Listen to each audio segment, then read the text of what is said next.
Warning, this video that you're about to see apparently triggers lives.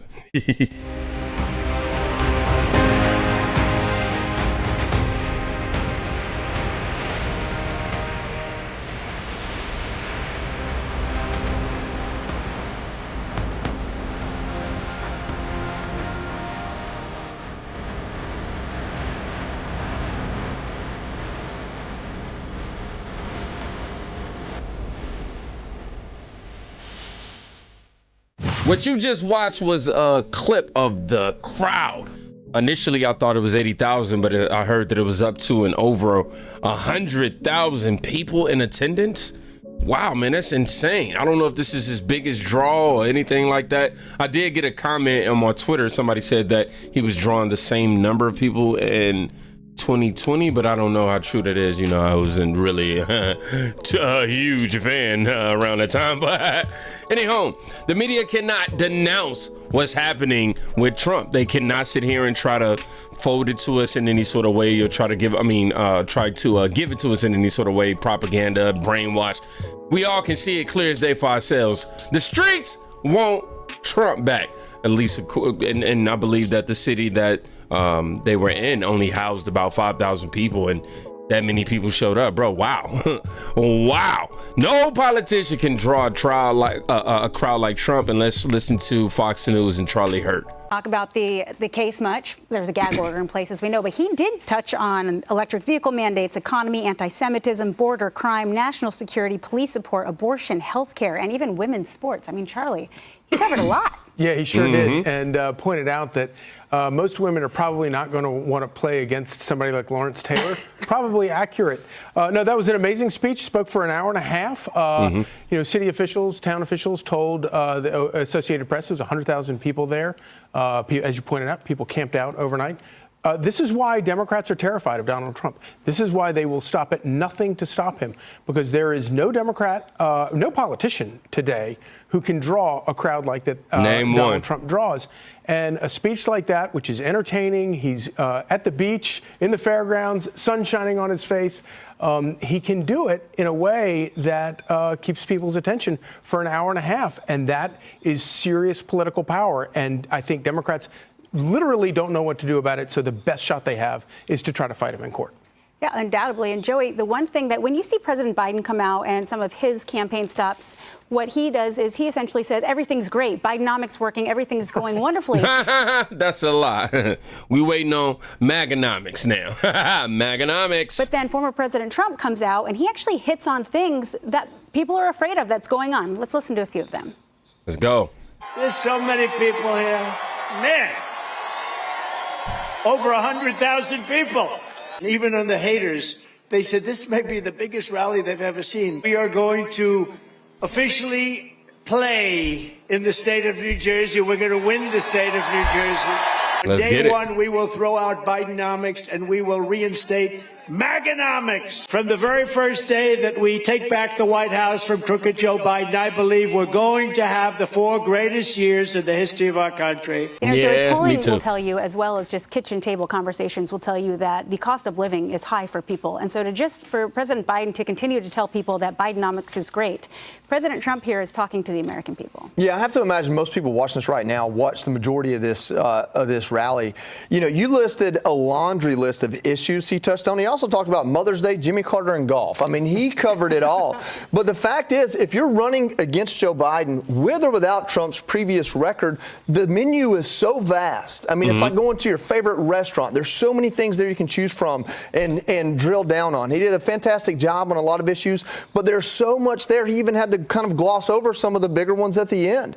And so what does that tell you? That tells you that he's very popular, but he has a lot to run on. In this country right now, we reward politicians that tell you what's broken, and Trump has a lot to tell you that's broken. Ooh. And I think from the celebrities on stage to a Democrat congressman turned Republican, the idea that that doesn't appeal to moderates or people that are undecided or maybe people that aren't super tuned in, that's crazy. Of course it appeals to them. The people who are indifferent about Trump, who are just kind of on the fence, if they've been actually watching the same show that we've been watching in America, I'm pretty sure that antics that have been set out against Trump has had them look at Trump in a very new light. Much more in a positive, much more, hey, I might be even voting Republican this year type of light. We have seen that with a whole lot of Democrats this year alone. And this is when we're not even completely halfway there yet, like at all. We've seen Tulsi Gabbard, who else? The woman that's working in Fulton County. I can't even remember her name. I cannot remember that beautiful woman's name, but so many have done that, and you're seeing testimonials everywhere. Nobody can draw a crowd like Trump, and Trump can literally pick from any issue. Just Joe Biden could be the topic, and he can, like he said, come up with a laundry list of things he could talk about. But anyhow, let's finish this out. Well, and Lisa, to Joey's point, I mean, he's in the district where the congressman was formerly Democratic, turned Republican. Here we are in New Jersey. Well, we're in New York, but he's in New Jersey. And essentially, New Jersey is historically blue when it comes to presidential elections. They have had red governors. But here we are under Phil Murphy in New Jersey, and taxes on gas, property, income have all gone up. President Trump is appealing to these voters. What do you make of it? Well, we saw a triumphant Donald Trump. I mean, this is a guy who has had arrows thrown at him. I mean, Democrats have tried to put him in jail, bankrupt him, and he's not only is he still standing, but he's on top, right? He's winning right now in the polls. You mentioned New Jersey, the state that he was speaking from, that he's in currently. Look, he lost by 16 in 2020, but if you look at an Emerson College poll from earlier last month, he's only down by 7. In a head-to-head contest. And then when you include third-party candidates or potential third-party candidates, he's only down by 5. So a 9-point swing is significant when you look at that head-to-head. And as a political nerd, it has me asking, what states are going to be in play this election cycle? You look at sort of like the more conventional 7 swing states: Arizona, Georgia, Michigan, Nevada, Pennsylvania, Wisconsin, North Carolina likely as... Oh, Georgia is definitely... Yeah, they definitely not going for the blue this year. Well, but Team Trump put out a memo saying, look, Minnesota is in play, Virginia's in play, Joe Biden's trying to eye Florida, but that's a joke because registered Republicans outnumber Democrats by 900,000. So good luck, Joe Biden there.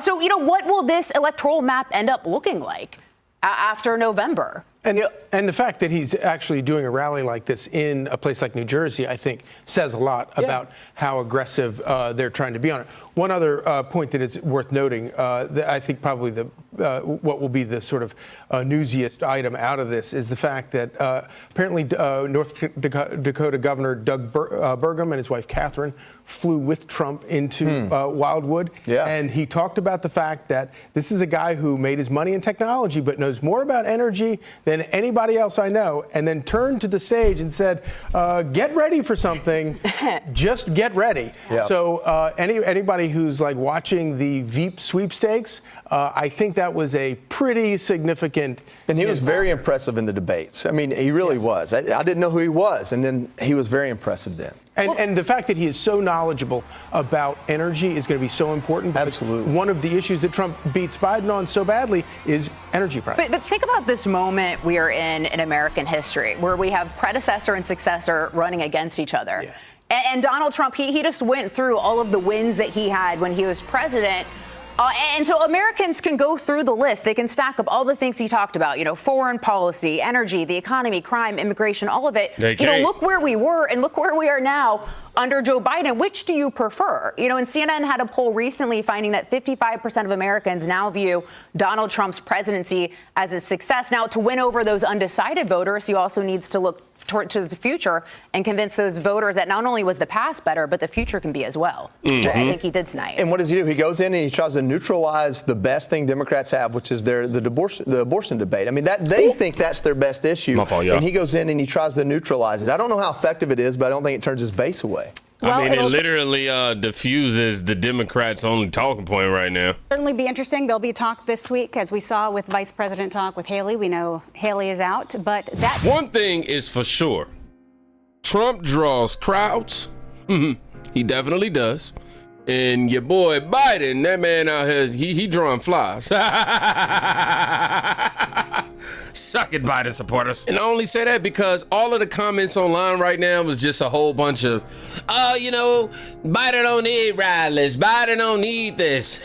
Y'all salty. And it's even worse when CNN is forced to admit the truth. Y'all know that all of these cases against Trump is nothing but a witch hunt. It's nothing but politically motivated shenanigans in order to try to keep him off of that ballot. But when CNN is forced to admit the truth, man, it is a sweet day. None of this is playing out as I thought it would.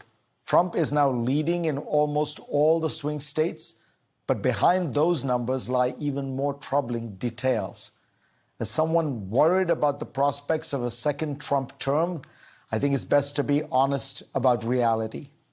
I understand that polls are not always accurate, but in general, they have tended to underestimate Donald Trump's support, not overestimate it. I doubt that there are many shy Biden voters who seem to be uniting behind Trump. Whatever opposition he faced in the primaries has largely melted away. And the trials against him keep him in the spotlight, infuriate his base, who sees him as a martyr, and even may serve to make him the object of some sympathy among people in general who believe that his prosecutors are politically motivated. This happens to be true, in my opinion. I doubt the New York indictment would have been brought against a defendant whose name was not Donald Trump. Are y'all thinking the same thing that I'm thinking right now? Honestly, are we all thinking the same thing? Is he gonna be fired? I mean, honestly, he worked for CNN and he said that. Bro, talk about balls of steel. Oh, I'm pretty sure that wasn't on the teleprompter. I'm gonna tell you right now, that wasn't on the teleprompter to say, hey, we gotta wake up to reality. What? You gonna say that on CNN, reality? Bro, that's too big of a word for some people. Even CNN's looking at this like, yo, if it wasn't Trump, this wouldn't be happening. And if the left is starting to do that, bro, ooh, people waking up, man. Somebody says, when CNN says the Democrats are dirty, the stench must be overwhelming beyond the ability of all but most corrupt to stand without gagging. We all can see it clear as day. I hope I don't ever smell it, but if I can smell what the corruption from the left smells like, ooh, it'll be like that scene off what was that? What was it? Mr. Society. And he's like, I want to go see a little unalive body. Yeah, it ain't funny in real life, but yeah, you get it.